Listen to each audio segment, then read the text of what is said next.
जिंदाबाद जिंदाबाद। आदर और सम्मान के योग्य इस धरती के बेटे, जमीन से उठकर लगातार मेहनत करने वाले जाबाज नौजवान, बुजुर्गों के माताओं के बेटे, नौजवानों के भाई, मेरी माताओं और बहनों के अजीज और पुंडरी की विकास की गंगा को दोबारा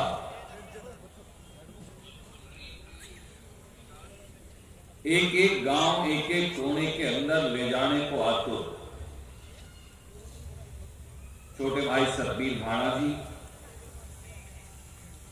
आप बहुत देर से बैठे हैं मंच पर विराजमान पार्टी के सभी प्रबुद्ध नेतागण, मेरे सामने बैठे मौजूद मेरे बड़े बुजुर्गों, मातृशक्ति, नौजवान साथियों,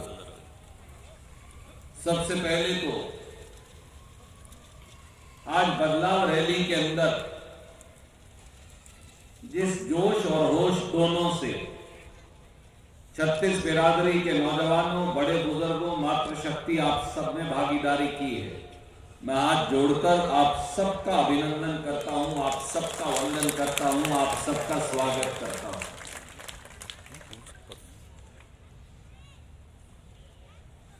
एक एक गांव में जाकर माननीय राहुल गांधी जी का, मल्लिकार्जुन खड़गे जी का, सोनिया गांधी जी का संदेश छोटे भाई सतबीर भाणा जी पूरी कांग्रेस पार्टी की टीम लेकर गई, आपको निमंत्रण देकर आई। बुजुर्गों, दोस्तों, साथियों, पत्रकार और छायाकार बंधुओं, आज देश और हरियाणा दोनों के अंदर बदलाव की आवश्यकता। दिल्ली में वो जो सरकार 10 साल पहले हमने बनाई थी, अगले 1.5 महीने के अंदर वो दोबारा संसद के चुनाव में जाने वाली, और उसके 90 दिन के बाद वो सरकार जो 10 साल पहले हरियाणा में हमने बनाई थी, उसके 90 दिन के बाद उसका इम्तिहान भी होगा। मैं इस इलाके का एक बेटा, मैं आपका भाई और साथी, आज आपको एक ही बात का आह्वान करने आया हूं, अपने भाई सतबीर भाणा के साथ कंधे से कंधा मिलाकर 10 साल कांग्रेस पार्टी को आपने दिए, 10 साल दिल्ली में मोदी की सरकार को और यहां खट्टर सरकार को आपने दिए, 10-10 साल दोनों सरकारें देखी। 10 साल के बाद हरियाणा और देश की हालत क्या? ये सवाल मुझे और सतबीर को नहीं, आपको अपने मन में परमात्मा को, वाहेगुरु को हाजिर नाजर मानकर पूछना। आज एक ऐसी सरकार हरियाणा और देश में सत्ता पर काबिज है, जो खेत मजदूर और किसान है, किसी की जाति जांगड़ा हो सकती है, किसी की रोड, किसी की राजपूत, किसी की गुर्जर, किसी की ब्राह्मण, किसी की जाट, किसी की पांचाल, किसी की कश्यप, किसी की पंजाबी, किसी की अग्रवाल, हम जो सारे जमीन से जुड़े हुए लोग हैं, खेत मजदूर और किसान, आज की सरकार में सत्ता पर बैठे हुए हुक्मरान मुझे और आपको नक्सलवादी बताते हैं, हमें उग्रवादी बताते हैं। हरियाणा और देश के किसान को बीजेपी के लोग कोई गुंडा कहता है, कोई मवाली कहता है, कोई नक्सलवादी कहता है, कोई उग्रवादी कहता है। क्या हजारों की संख्या में बैठे और खड़े ये नौजवान, बुजुर्ग, माता बहन इस मंच पर खड़े, हम लोग नरेंद्र मोदी और मनोहर लाल खट्टर को नक्सलवादी और उग्रवादी नजर आते हैं? इसका फैसला आपको करना। मैं इस इलाके का एक बेटा आज आपको, एक भाई, आपको एक बात कहने आया हूं। 10 साल पहले नरेंद्र मोदी कुरुक्षेत्र आए अपनी लोकसभा के अंदर, और एक भागलपुर बिहार और एक कुरुक्षेत्र हरियाणा के अंदर एक वादा करके गए। 2014-15 अप्रैल की बात है, अगर मुझे सही याद है। नरेंद्र मोदी ने कुरुक्षेत्र की पवित्र धरती पर भगवान श्री कृष्ण की कसम उठाकर कहा कि दिल्ली और हरियाणा में बीजेपी की सरकारें बना दीजिए, किसान को लागत पर 50% मुनाफा देंगे। और 50 लागत क्या होगी और 50% मुनाफा होगा, उसकी व्याख्या भी की। नरेंद्र मोदी कहा करते थे कि किसान को उसके खेत का किराया, उसकी मजदूरी की लागत, उसके खाद की कीमत, उसके बीज की कीमत, उसके खेती के उपकरणों की कीमत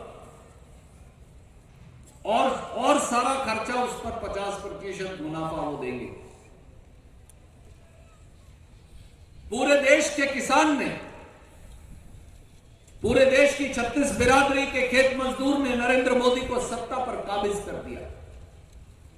केवल दिल्ली की सत्ता पर नहीं, हरियाणा की सत्ता पर भी उनके सहपाठी माननीय मनोहर लाल खट्टर जी को बना दिया। परंतु असल में हुआ क्या, उसके 1 साल के बाद इसी मोदी सरकार ने शपथ पत्र दिया सुप्रीम कोर्ट में और कहा हिंदुस्तान और हरियाणा के किसान को कभी लागत पर 50% मुनाफा नहीं दिया जा सकता, क्योंकि अगर आपकी जीरी, अगर आपकी कपास, अगर आपकी जौ, बाजरा, सिरसम, गेहूं अगर बोले उस पे लागत पर 50% मुनाफा दे दिया तो बाजार खराब हो जाएगा। ये वो लोग हैं जिन्होंने ये वादा भी किया।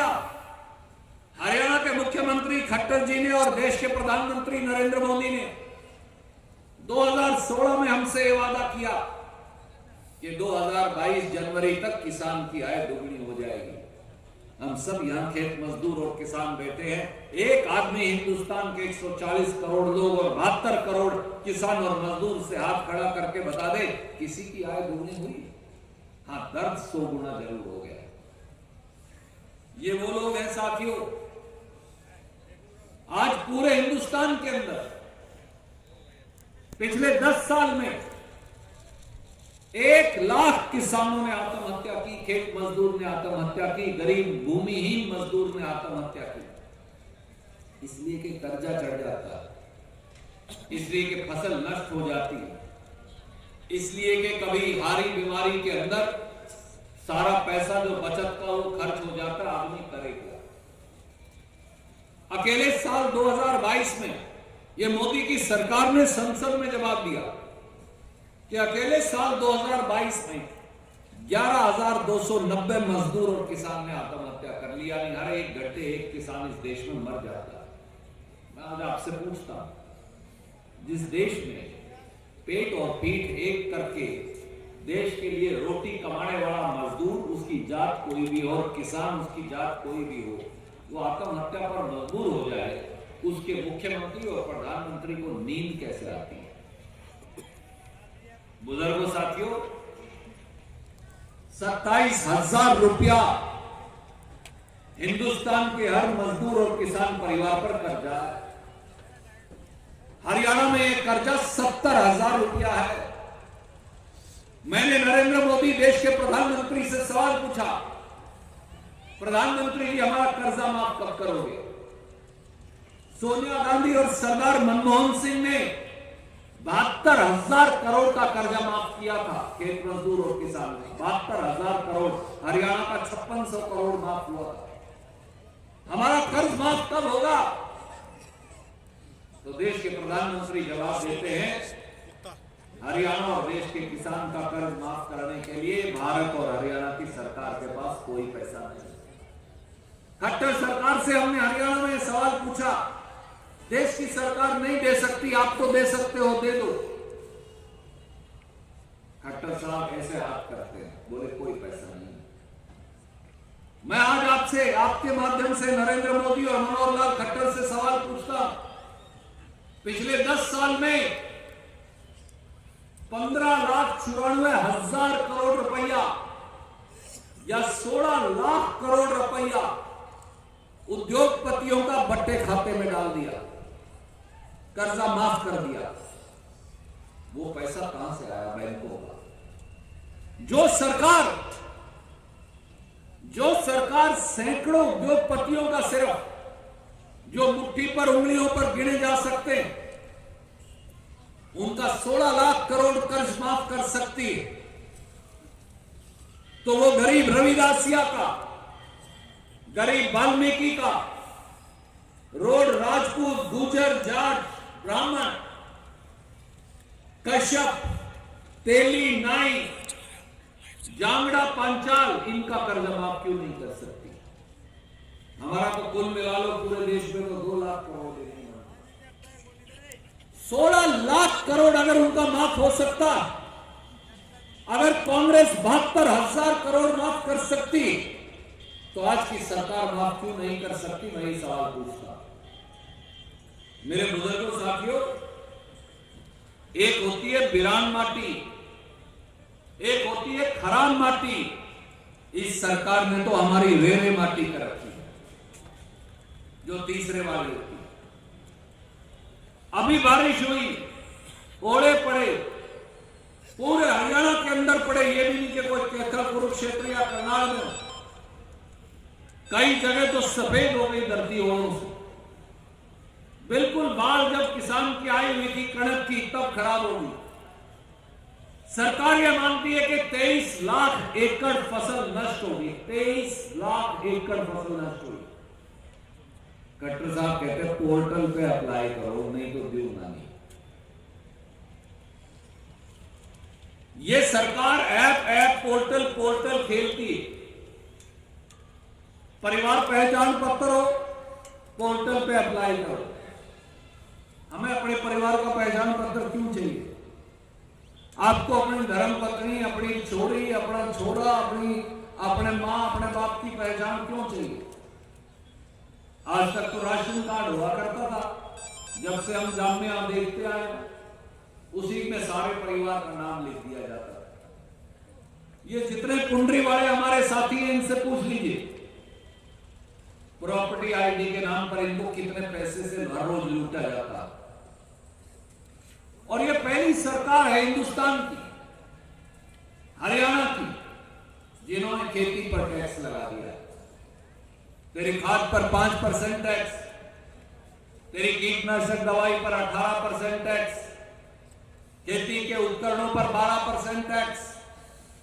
याद करिए, डीएपी का कट्टा 1100 रुपए का आया करता था जब कांग्रेस का राज था, आज 1350 रुपये का आता।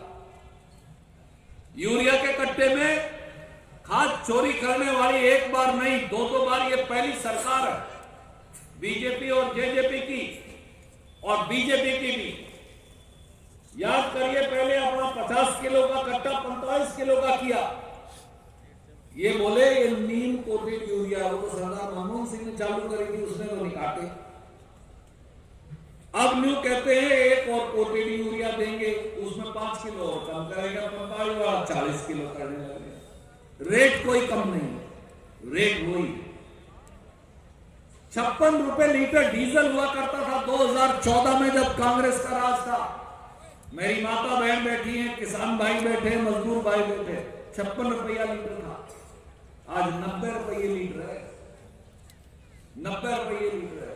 90 में से 56 गए, पंडित जी बताओ कितने बच गए? है जी 34 रुपये लीटर।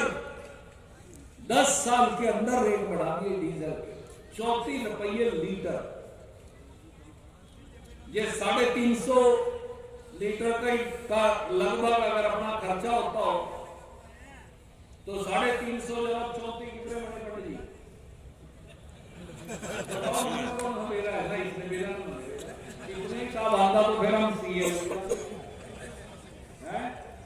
34 जब 350।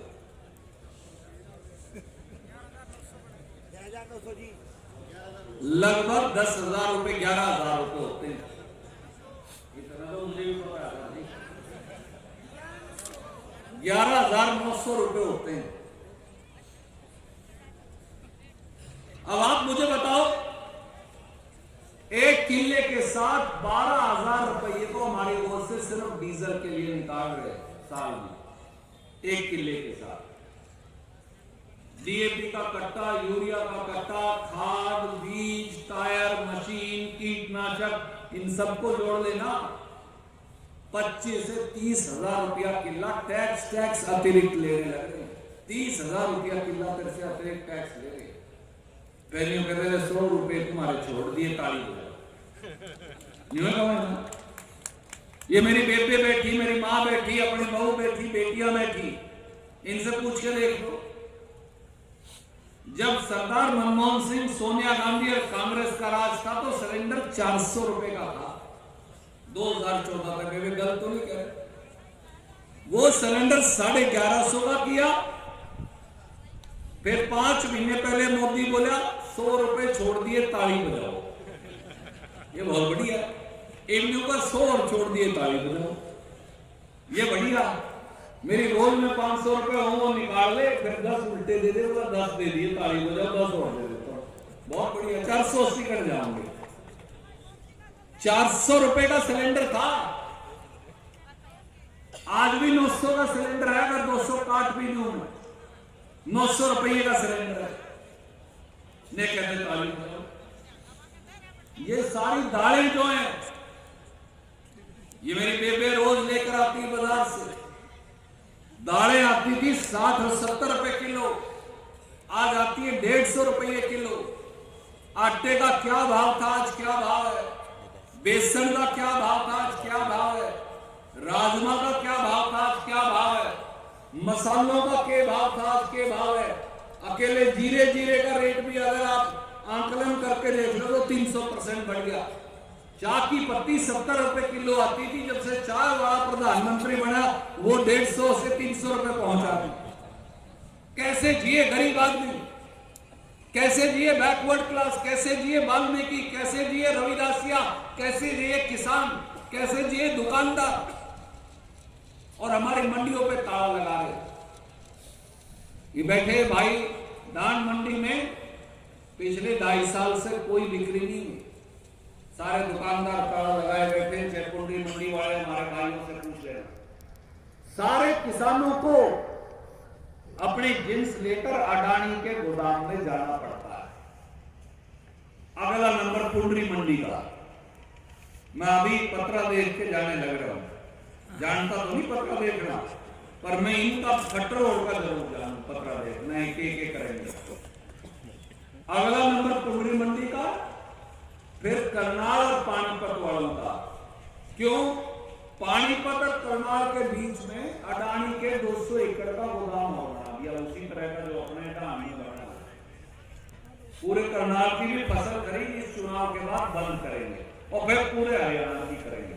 मैं आपसे पूछता हूं, अपनी जो अनाज मंडियां है ना, इनमें लगभग 5 लाख लोग काम करते हैं।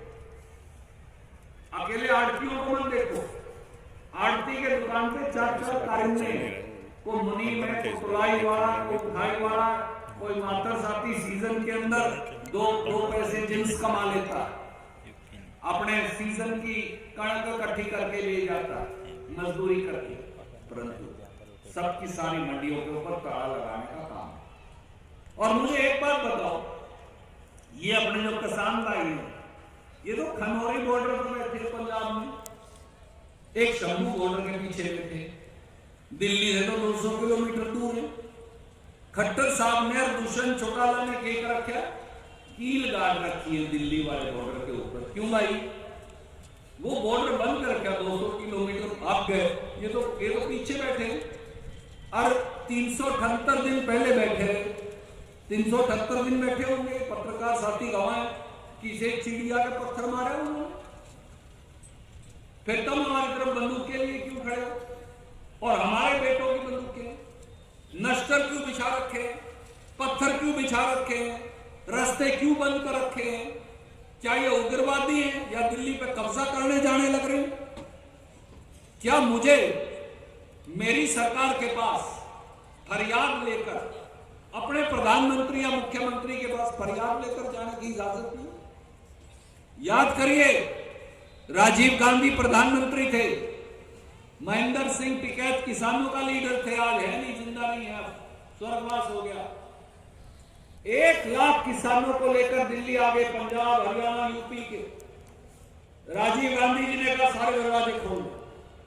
वो दिल्ली में जहां अपना ये इंडिया गेट है, इस पे बैठे रहे 22 दिन, कैबिनेट की कमेटी बनाई, प्रधानमंत्री खुद मिले राव राजीव गांधी, और जो किसानों ने कही जो जायज बात थी उनकी सारी मानी, अगले प्रेम से उठ के चले गए, ना एक लाठी मारी ना किसी का रास्ता रोके। आप मुझे बताओ, खट्टर साहब में तुम्हें ट्रैक्टर नहीं ले जा सकते। खट्टर साहब जी, हम सारे ट्रैक्टर, ट्राली, हैरो, हल, कसी सारे हटा लेंगे ना, भूखे मरोगे सारे, फिर कुछ नहीं और इस देश के पास। इस देश में अनाज पैदा करता है कौन? किसान और गरीब मजदूर। कैसे करता? मशीन से, ट्रैक्टर से, हैरो से, हल से, कसी से। ये बंदे मारने की चीज नहीं है, ये लोगों को जिंदगी देने की चीज है। ट्रैक्टर कोई टैंक है जो दिल्ली के लाल किले पे बम चला देगा। आप मुझे बताओ, पत्रकार साथी बैठे, आप बताओ, ट्रैक्टर टैंक है या ट्रैक्टर कोई बफोर्स की बंदूक है जिसमें है गोले विकेट पे? मेरे पास ट्रैक्टर है, इस भाई के पास साइकिल है, इसके पास स्कूटर है, इस पर मोटरसाइकिल है, किसी और का पैरे की सवारी है, अगले अपनी बड़ी मर्जी से। या तो उन्होंने कोई झगड़ा किया, उन्हें जाने क्यों नहीं देते? मैं इसलिए आपको केवल एक बात कहता हूं। और जो हमारे एससी बीसी के भाई हरियाणा में, मैं एक सवाल पूछूं, हरियाणा में बैकवर्ड क्लास को 16% आरक्षण उस कमेटी ने दिया था जिसका मैं मंत्रिमंडल का अध्यक्ष था। पहले 6 होता था क्लास 1, क्लास 2 पोस्टों में। हमने वादा किया था इन्हें 27% आरक्षण दो। क्लास 3 और क्लास 4 में चपरासी लगना हो, क्लर्क लगना हो, फिर तो 27% है बैकवर्ड के लिए। पर अगर एसडीएम लगना हो, डीएफएससी लगना हो, तो बैकवर्ड के लिए 27% है। क्यों भाई? या तो ये फैसला कर दे सरकार, खट्टर साहब और नरेंद्र मोदी, कहते तो रोज बैकवर्ड बैकवर्ड है, इनको 27% आरक्षण क्यों नहीं देते? कांग्रेस पार्टी ने, राहुल गांधी जी ने रोज मांग रखी, आप गिनती क्यों नहीं करते इनकी? हमने कहा जातिगत जनगणना करवाओ, उसमें क्या टोटा भाई? किसी की संख्या ज्यादा है, थोड़ा उसको फायदा और दे देना उसके हिसाब से, इसमें कोई टोटे की बात थोड़ी है। अब यहाँ 10,000 आदमी बैठे तो कोई कह के देख के कह दे 10,000 तो इसमें टोटा के करवा लो, इसमें क्या बड़ी बात है? यही राहुल गांधी कहने लगे। उल्टा बीजेपी आरक्षण पर हमला बोल रही है। अगर इनको एक बार और मौका मिल गया दिल्ली और हरियाणा में, मेरे बड़े बुजुर्गों में एक बात याद रखिएगा, ये एससी बीसी के आरक्षण को खत्म कर देंगे, ये रहने नहीं देंगे जो कांग्रेस ने दिया था। ये नहीं चाहते कि आपके बच्चे, आपके बेटे, आपकी बेटियां जिंदगी में तरक्की कर सके। ये गरीब आदमी को इसीलिए भूखा रखना चाहते हैं और गुलाम रखना चाहते हैं। कांग्रेस पार्टी, मैं भाई सफीर बाणा उनको आगे बढ़ाना चाहते हैं। और खास तौर से अपने जिले में कई बार ये पूछते हैं, रणदीप तू क्यों जुत्ती तोड़ाता फिरा गया पूरे हरियाणा के अंदर? मैं आपको एक बात आज पते की कह के मेरी बात मानने को विराम दूंगा। मेरी बात पे गौर करिएगा, आपको लगे रणदीप की बात सही है तो आप जाके सोचिएगा, जब रोटी खा के राम का नाम लेके, वाहिगुरु का नाम लेके लेते, रणदीप सिंह सुरजेवाला आपके लिए राज लाने की लड़ाई लड़ने लग रहा है। हमारा लक्ष्य, निशाना केवल एक है, मुझे सतबीर बाणा को कुछ नहीं चाहिए। जिस दिन आप राज के काबिल हो जाओगे, जिस दिन राज को गरीब आदमी की डोरी पर लाकर खड़ा कर देंगे, जिस दिन राज को किसान की डोरी पर लाकर खड़ा कर देंगे, जिस दिन राज को एससी बीसी की डोरी पर लाकर खड़ा कर देंगे, उस दिन हमारा काम पूरा हो गया। क्योंकि आप खुद मुख्तियार हो जाओगे। आप क्या करते हैं, मैं कई बार कहा करूं, क्योंकि मेरा परिवार बैठा है, आप गड्डी में रेस तो पूरी देते हैं, गेयर में लगाएंगे, सही है ना, कुंडली में अब न्यूट्रल में रेस दे रहे हैं, चलेंगी चल देगी क्यों कर, छोड़े वो इसको टिकट नहीं बना दें न्यूट्रल को, फायदा क्या होगा, राज कैसे बनेगा जनाब। देखो साहब, मैं एक आपको बात खरी सी कहता हूं, भिवानी में, दादरी में, उस पूरे इलाके ने मिलकर चौधरी बंसी लाल को राज दिया तो इलाके की तरक्की हुई। चौधरी बंसी लाल ने टीपियों के ऊपर पानी चढ़ा दिया, सही है मेरी बात, जो बूढ़े हैं उन्होंने देखा हो। भजन लाल जी को हिसार के अंदर राज मिला, फतेहाबाद, हिसार, सरसा तो एक ही जिला होते थे, तो हिसार जिले ने टिब्बे होते हुए भी सबसे ज्यादा तरक्की की। मेरी बात सही है, पार्टियां अलग हो सकती हैं, वो बाद में छोड़ के वो अलग बात होगी, पर वो कांग्रेस के मुख्यमंत्री बने। जब तक आप राज के ऊपर काबिज नहीं होंगे, इलाके तरक्की नहीं कर सकते। इलाके की पहचान लीडर से और लीडर की पहचान इलाके से। तो मैं आपको एक ही बात कहता हूं, कुरुक्षेत्र में, करनाल में, कैथल में, जींद में, हिसार में, जब तक कांग्रेस ये पूरी जीटी रोड पे नहीं जीतेगी तब तक राज नहीं बन सकता। हम क्या करते हैं, आप कैथल में कभी बढ़ा देते हैं, कभी एक दो बार ब्रेक लगा देते, या न्यूट्रल की रेस दे देते हैं गुडरी में, कलायत में कुछ और कर देते हैं, गुलाचीका में कुछ और कर देते हैं, थानेसर में कुछ और कर देते हैं, लाडवा में कुछ और कर देते हैं, शाहबाद में कुछ और कर देते हैं, नीसन में हम कुछ और कर देते हैं, असम में कुछ और कर देते हैं, उचाना, नरवाना, उखलाना, बरवाड़ा में कुछ और कर देते, फिर राज कैसे बढ़ेगा, फिर आपको ऑयल देगा, आपको बढ़ेगा। जनाब ऐसे नहीं बन सकता। मेरे काका, ताऊ, भाई सारे बैठे, बेबे भी बैठी, माताएं भी बैठी, नक्शा बना लीजिए, निशाना बना लीजिए। आप चारों सीट यहाँ वाली, पांचों सीट जींद वाली और कुरुक्षेत्र और करनाल वाली सारी सीट जिता के दे दो, राज में आपको ला के दे। फिर हम मीन में निकालना शुरू कर देते हैं, इसकी तो फलानी जात नहीं, इसकी फलानी जात नहीं, इसकी फलानी जात नहीं। यूं तो साहब हमने तो फैसला करा नहीं, हम कर लिया, मैंने का फैसला करा था मैं जो शमशेर सिंह के या गंगा सिंह जी के पैदा होगा, या आपने से किसी ने फैसला करा हम अपना बाबू या दादा या परदादा चुन के भगवान को कह के पैदा होते हैं। आज तक तो हमने कोई देखा नहीं, लोग मैं तो भाई फलाने के पैदा होंगे, ये सहनसा मेरा छोटा भाई बैठा है, इसके बेटियां हैं, उन्होंने पूछा था कि हम इसके सहन के पैदा होंगे परमात्मा से। ये तो परमात्मा का फैसला। तो इसमें परमात्मा के बनाए हुए जो अपना आदमी अपना काम है सबसे गरीब की सेवा करना, उसके लिए सेवा के लिए राज जरूरी है। कैथल के अंदर मुझे केवल वजीर बनने का मौका मिला था, मैंने उतने में कैथल की जिले की शक्ल बदल दी। मैं हमेशा चौधरी ईश्वर सिंह जी को भी याद करता हूँ। चौधरी ईश्वर सिंह जी को मौका मिला, उन्होंने अपने इस इलाके के अंदर तरक्की करके दिखाई। सही मेरी बात के नहीं, कांग्रेस पार्टी के एमएलए, कांग्रेस पार्टी के वजीर, कांग्रेस पार्टी के स्पीकर होते थे, क्योंकि ये कांग्रेस का तरीका। मैं इसलिए आपको एक बात कहता हूँ, इस नौजवान को मौका देके देखो, जो राज की गिरडी नाबाद को दिखाया आपको फिर नहीं। चौधरी रणदीप सिंह सुरजेवाला, चौधरी रणदीप सिंह सुरजेवाला, भाई सतवीर भाई, हम सारे भाई मिलकर, मैं आपको एक बात का वचन दे सकता हूं, हमें जिंदगी से और कुछ नहीं लेना।